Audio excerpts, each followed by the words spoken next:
Neville Goddard, 14 de octubre de 1968. La fuente. El hombre está buscando la fuente, la causa de los fenómenos de la vida. En su búsqueda, crece y supera sus muchos conceptos de Dios hasta que encuentra el único Dios que nunca puede superar, y por lo tanto nunca puede perder. Ese es el Dios que encuentra en una experiencia en primera persona y en tiempo presente. Aquí hay una historia verdadera que se acerca a esta verdad. Mientras un amigo se afeitaba, su pequeña hija observaba, y cuestionándolo, preguntó, ¿dónde vive Dios realmente? Y él respondió distraídamente, en el pozo. Riéndose de su tonta respuesta, la niña corrió a contarle a su madre. En el desayuno de esa mañana, cuando su esposa le preguntó por qué había hecho tal declaración, él no pudo responder, pero más tarde ese día lo recordó. Cuando era un niño pequeño en Polonia, una banda de gitanos pasó y se detuvo en el pozo del patio de sus padres. Uno en particular llamó su atención. Era un hombre gigante, con una barba roja corta. Mientras el niño observaba, el hombre sacó el cubo de madera con agua del pozo. Su postura y grandes manos hacían que el cubo pareciera no pesar más que una taza de té, y mientras bebía, el agua goteaba por su barba y sobre su pecho. Cuando el hombre terminó, desató un pañuelo de seda multicolor y limpiándose la cara, se secó la barba, e inclinándose, miró profundamente en el pozo, por lo que al niño le pareció un tiempo muy largo. Curioso, el niño pequeño intentó trepar por el lado del pozo para ver qué había dentro. Al verlo, el hombre sonrió, levantó al pequeño niño y dijo, ¿sabes dónde vive Dios? Negando con la cabeza, el hombre lo sostuvo sobre el pozo y dijo, mira. En la quietud de esa agua el niño vio su propio reflejo y dijo, ese soy yo, y el hombre respondió, ahora sabes dónde vive Dios. Este concepto está más cerca de la verdad de Dios que el 99% de las personas. Aquí había un gitano supuestamente ignorante, viajando de pueblo en pueblo, que sabía dónde vivía Dios y no se dirigía a ningún otro. Viendo el pozo, sabía que habría agua. Propiedad, sí, del que vivía en la mansión, pero no le impedirían usar su agua. Sin deseo de acumular cosas, este hombre gigante enseñó a este niño pequeño una lección maravillosa para que todos recordemos. Cuando ves tu reflejo, ya sea en un espejo o en la superficie de una piscina, estás mirando el rostro de Dios. Ahora, el primer versículo de Génesis y el primer versículo de Juan están equiparados.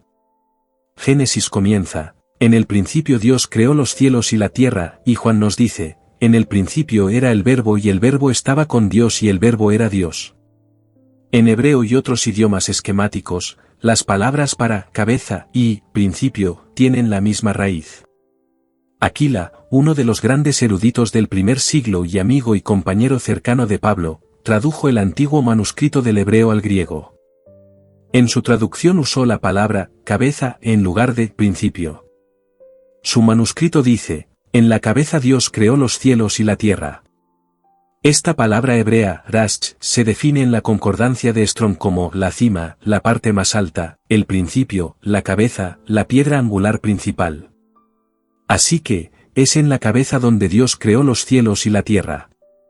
Blake, afirmando que su gran poema, Jerusalén, fue dictado desde lo alto, declaró, todo lo que contemplas, aunque parece estar fuera, está dentro, en tu imaginación de la cual este mundo de mortalidad no es más que una sombra. Blake quiso que tomáramos esa declaración literalmente. Todo lo que eres consciente está dentro de ti. ¿Dónde más podría estar? Mirar hacia afuera y ver este mundo como mecánico y no espiritual, hace que permanezcas perdido en tu búsqueda, porque el mundo es tu espejo. Tú eres su fuente. Todo lo que percibes está dentro, porque es en la cabeza donde Dios creó los cielos y la tierra. No estoy hablando de tu cabeza mortal. Es solo un símbolo, un reflejo de tu cabeza inmortal. Llegará el día en que tu cabeza mortal volverá al polvo, pero hay una cabeza que sobrevive a esta. Una cabeza capaz de restaurar instantáneamente y vestirte con un marco mortal igual que el actual, solo que joven, para encontrarte en un mundo terrenal igual que este. Esa es la cabeza en la que Dios duerme. Es allí donde el patrón está enterrado. Y es en esa cabeza donde el patrón del hombre se despliega para revelarte como la fuente. Al hombre le resulta difícil creer que es la causa de toda la vida, sin embargo, digo que no hay otra. Mira en el ojo de tu amigo, o enemigo, y solo te verás a ti mismo. Verás a Jacob, la niña, nombrecito, del ojo de Dios. La imaginación, Dios, se ve eternamente reflejada en el mundo, así como tú, mirando en el ojo de otro, ves tu yo reflejado. Así que el niño pequeño miró en el pozo, y al ver su reflejo dijo, soy yo, y el hombre sabio respondió, ahora sabes quién es Dios. Se le puede decir al hombre una y otra vez que no va a encontrar a Dios como otro, pero no puede creerlo hasta que ese patrón enterrado en la cabeza se despliegue. Entonces y solo entonces sabrá sin ninguna duda quién es Dios. Yo sé quién es el Señor, porque estuve en su presencia. Vi su forma y conversé con él de hombre a hombre. Su apariencia era la semejanza y similitud del amor, y cuando nos abrazamos fui incorporado a ese único cuerpo de amor. Si Dios es el principio de la humanidad universal, y yo soy uno con el cuerpo de Dios, y uno con el Espíritu de Dios, entonces yo soy Dios, por lo tanto, vi por adelantado como soy realmente. Apariencia divina, vistiendo la semejanza del amor, me cuestionó y no tuve otra respuesta que amor. ¿Qué podría ser más grande que lo que estaba mirando? Así que cuando me incorporó a su cuerpo de amor, me incorporó a la humanidad universal. Habiendo visto el rostro del amor radiante, y siendo incorporado al cuerpo del amor, no puedo perder a mi Dios. Lo he encontrado como mi propia maravillosa imaginación humana, y no puedo superarlo. No puedo ir a otra parte y no puedo perder a este Dios. Él es mi Dios por siempre y para siempre, y es mi propio ser. Habiéndose revelado a mí, Él y yo nos volvimos uno en una experiencia en primera persona, singular, en tiempo presente. Entonces todo lo dicho del hombre patrón que llamamos Jesús, se desplegó en mí, y ahora digo, sin vergüenza ni inclinación de cabeza, yo soy Él. Mientras continúe usando mi frágil pequeño cuerpo de carne y sangre no puedo reclamar mi herencia celestial, pero sé que será instantáneamente mía cuando deje este cuerpo por última vez. Se confiere al Cristo resucitado, en la experiencia de los hombres, el nombre divino de Señor. Cuando Felipe dijo, «Oh Señor, muéstranos al Padre y estaremos satisfechos», el Cristo resucitado respondió, «He estado tanto tiempo con vosotros y aún no me conocéis. El que me ha visto a mí, ha visto al Padre». Esta experiencia tiene lugar después de la resurrección, porque el nombre divino de Señor se coloca sobre el Cristo resucitado. Esta historia se cuenta como si un hombre de carne y hueso estuviera hablando, pero no lo es. La Escritura es completamente sobrenatural. El descubrimiento de Dios es sobrenatural, porque Él se revela solo a aquel que tiene la experiencia. Y cuando lo cuentas, los que escuchan o creen tu historia o no la creen. Si alguien tiene un concepto de Dios como un pequeño hombre físico, ese concepto debe ser superado, y el hombre debe crecer y crecer antes de que pueda comprender lo que estás diciendo. Así que tal vez aquellos que escuchan tus palabras no puedan aceptarlo, pero no te desesperes, continúa contándolo y tal vez el 1% de los presentes lo captará. No importa cuántos puedan escuchar con comprensión, lo ofreces de todos modos. Reflexiona sobre este cambio de significado. No es en el principio del tiempo y el espacio, sino en la cabeza donde la palabra estaba y está con Dios, porque la palabra es Dios. Fue en la cabeza donde Dios creó los cielos y la tierra, así que ¿a dónde más irías a buscar algo? En la edición del 7 de septiembre de 1957 del Saturday Evening Post, Harold H. Martin escribió un artículo titulado Los asombrosos Kennedy. En él decía, los admiradores de Kennedy esperan confiadamente el día en que verán a Jack en la Casa Blanca, a Bobby en el gabinete como fiscal general, y a Teddy como senador por Massachusetts. Aquí hay una familia que se atrevió a romper una de las barreras más terribles que jamás existieron en nuestro país con respecto a la Casa Blanca, ser católico. Mi amigo David siempre usaba la palabra «WASP», que significa blanco anglosajón protestante, afirmando que si no eras un WASP no podías aspirar al cargo más alto de nuestra tierra. Bueno, Kennedy era blanco, anglosajón y católico. Toda su familia eran católicos fervientes, sin embargo rompieron esa barrera. ¿Por qué? Porque imaginar crea la realidad. En 1957, los actos imaginarios de los admiradores de Kennedy fueron impresos para que todos los vieran. No dijeron que Bobby tendría un puesto en el gabinete, sino que especificaron qué puesto. O que Teddy sería senador, sino de qué estado representaría, y todo se cumplió. Si no duró, ese no es el punto, se cumplió. Y debido a los asesinatos, sus actos imaginarios permanecerán indeleblemente impresionados en la historia de nuestro país. Lincoln, así como aquellos que no son importantes como presidentes, viven más tiempo en las mentes de los hombres cuando son asesinados. Así que aquí encontramos que ardientes admiradores, determinando lo que admiraban, persistieron, y se cumplió.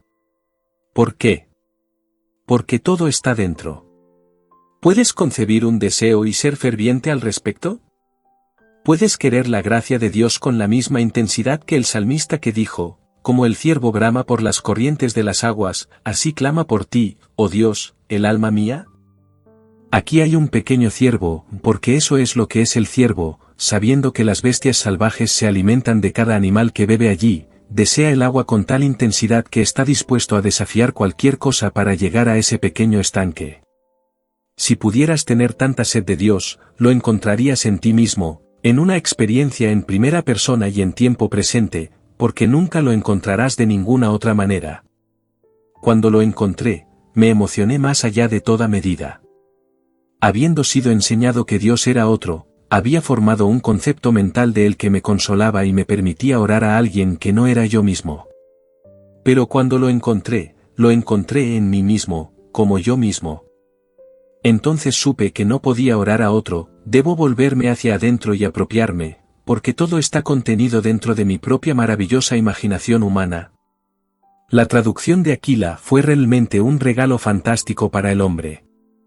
Pero, incapaces de creerlo, los hombres eligieron otra definición, y ahora todas las traducciones dicen, en el principio, sin embargo, podría haber sido, en la cabeza Dios creó los cielos y la tierra, porque en la cabeza está la palabra, y la palabra está con Dios y la palabra es Dios.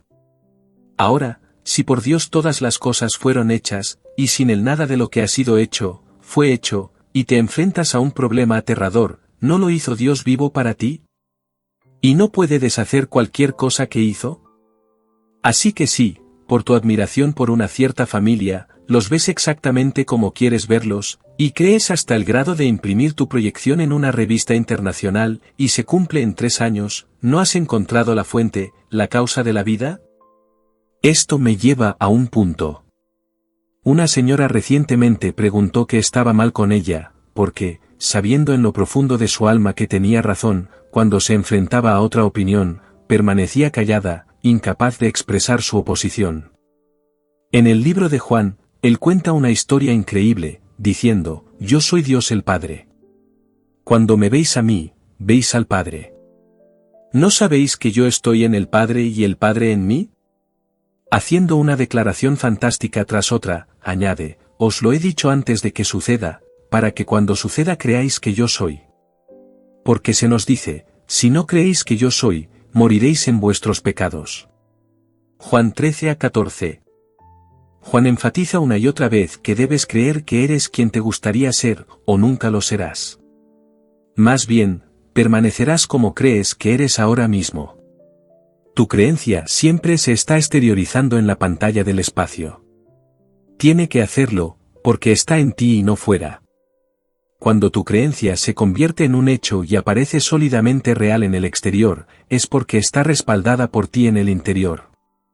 El día que dejes de creer en ella, se desvanecerá, porque todo debe construirse sobre la base de la creencia. Creo que soy un éxito. Seguiré siendo un éxito solo en la medida en que continúe creyendo que lo soy. El día que deje de creer, el fracaso entra y el éxito se desvanece. Debes creer que estás en cierto estado. No puedes olvidarlo si quieres exteriorizar ese estado. Puedes dejarlo después de alcanzar cierto punto, pero si quieres mantenerlo vivo, debes hacerlo dentro de ti mismo, porque nada llega a ser sin el apoyo de un acto imaginario, y nada permanece a menos que sea apoyado por ese acto. El día que se retira el apoyo imaginario, la cosa comienza a desvanecerse y deja de existir en tu mundo. Esto es cierto para un matrimonio, una amistad o un negocio. Si sabes lo que quieres, dátelo a ti mismo, porque solo hay una fuente de causalidad. Esa fuente es Dios. Él es el soñador en ti que despertará de este maravilloso sueño de la vida, y cuando lo haga, te darás cuenta de que has estado soñando todo el tiempo. Muchos grandes poetas han tratado de decir esto, pero el hombre no puede comprender que el poeta, en contacto con una capa más profunda de su propio ser, fue despertado y registró sus experiencias, hasta que sucede en el individuo. El soñador en ti es Dios. Es Él quien es la fuente, la causa de tu vida. ¿Sueña fervientemente? Sueña con intensidad. Usa las técnicas registradas como, acércate, hijo mío, para que puedas sentirte. Puedes, mediante una sensación espiritual, persuadirte de que estás experimentando algo físicamente. Conozco a una señora en la ciudad de Nueva York que, como una combinación de costurera y diseñadora, no ganaba mucho, y quería no solo tener mejores ingresos, sino hacer más diseño que costura. Cuando discutió esto conmigo y me dijo la cantidad de dinero que quería ganar, la insté a no limitarse preguntando, ¿te gustaría supervisar a los que hacen la costura, además de hacer el diseño? Y cuando me dijo que le encantaría eso, la insté a escribir la cantidad de dinero que le gustaría ganar, deducir sus impuestos y determinar el saldo. Calculándolo hasta el último centavo y creyendo que le pagarían en efectivo, esta señora sintió el sobre que contenía los billetes y monedas que recibiría. Agitando el sobre, escuchó el tintineo de las monedas.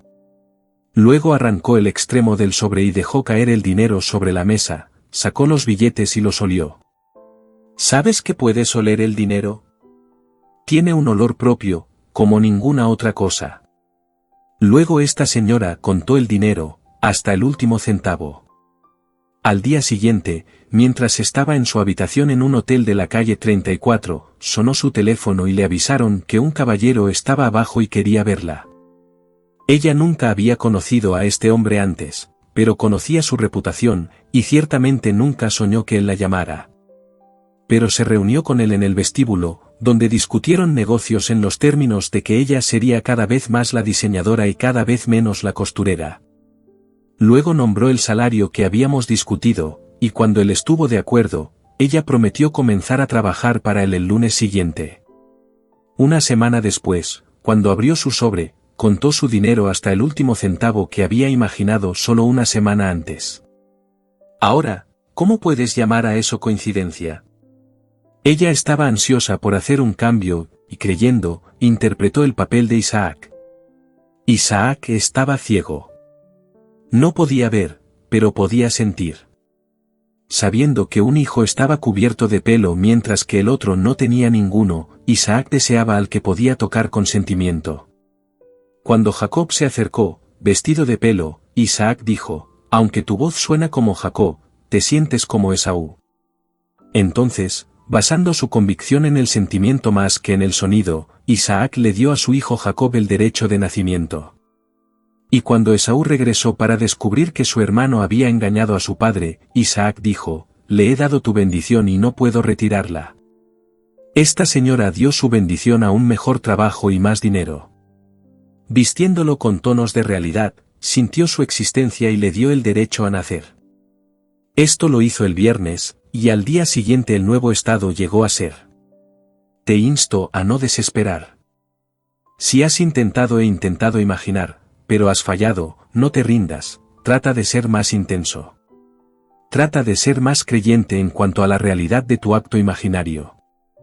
El hombre, creyendo en el mecanismo del universo, encuentra difícil verlo como imaginario, pero lo es. Cuéntale la historia de los Kennedy al hombre promedio y él dirá, ¿y qué? No puede ver esa historia como confirmación del hecho de que imaginar crea la realidad. Podrías contarle 100 historias así, pero, inmerso en la creencia de que este mundo es mecánico y debe ser movido desde el exterior, el hombre encuentra difícil entender que el mundo se reorganizará para reflejar cualquier cambio que tenga lugar en el individuo. Pero el cambio tiene lugar en la imaginación, no en el mundo. Reflexiona sobre el hecho de que es en la cabeza donde Dios creó los cielos y la tierra. Sabiendo dónde está la cabeza, sabrás dónde está la fuente. Entonces sabrás dónde está Dios, porque Él está en la cabeza. Mira en el espejo y ve a Dios. Mira cualquier cosa que refleje tu rostro, y estás viendo a Dios. Entonces un día cuando estés en su presencia lo conocerás. Llamad a la humanidad universal, porque Él toma uno tras otro en su único cuerpo, cuando veas ese cuerpo, verás amor. Tú comulgas como de hombre a hombre, te abrazas, y te vuelves uno con el Cristo resucitado, aunque tomará 30 años para que aparezca la confirmación. Pero la alegría que te espera cuando el tiempo se cumpla y la escritura erupcione, bien vale la pena la espera, porque experimentarás todo lo que se dice de Jesucristo, incluso hasta que el Hijo de Dios te llame Padre. La escritura realmente significa lo que dice, porque es David quien afirma que el Señor lo llamó su Hijo, Salmos 2, y eres tú quien declarará, he encontrado a David. Él me gritó, tú eres mi Padre, mi Dios y la roca de mi salvación. Salmos 89, David está enterrado en la cabeza, donde Dios creó todo en los cielos y la tierra. Es en la cabeza donde Dios está enterrado y es desde la cabeza que se revela su paternidad. ¿De qué otra manera sabrías que eras Dios el Padre, a menos que su Hijo te lo revelara? Esta experiencia está reservada para todos. Lo sé, porque no estoy teorizando ni especulando, sino diciéndote exactamente lo que he experimentado. Fue David quien me hizo consciente de ser Dios el Padre.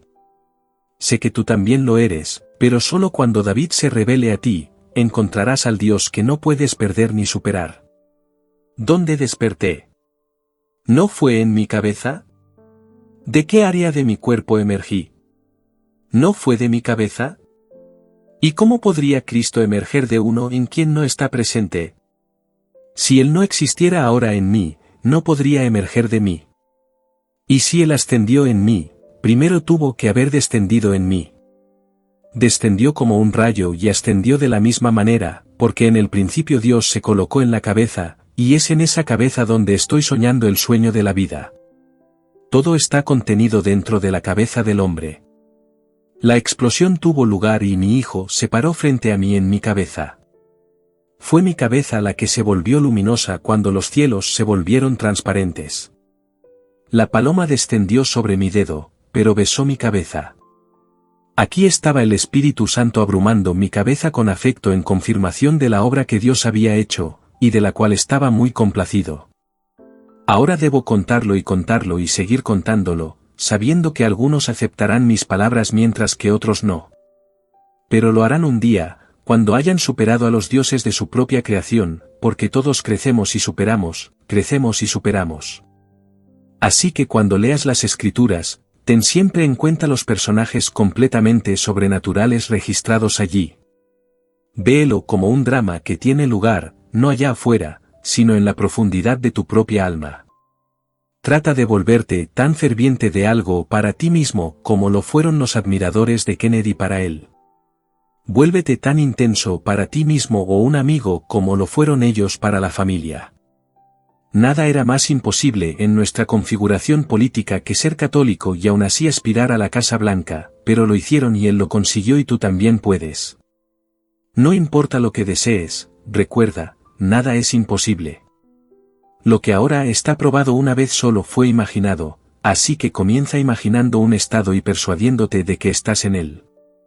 Blake dijo, los antiguos creían que si estás autopersuadido, así era. Hubo un tiempo en la imaginación cuando una firme persuasión removía montañas. Puedes remover los obstáculos aparentemente montañosos que te confrontan simplemente ignorándolos y asumiendo el final. Y si tienes que pasar por encima de la montaña, lo harás, o la montaña será removida. Cualquier cosa que sea necesario remover para que cumplas lo que has asumido, se hará por ti mientras permanezcas fiel a ti mismo, la fuente de toda vida. Ahora, entremos en el silencio.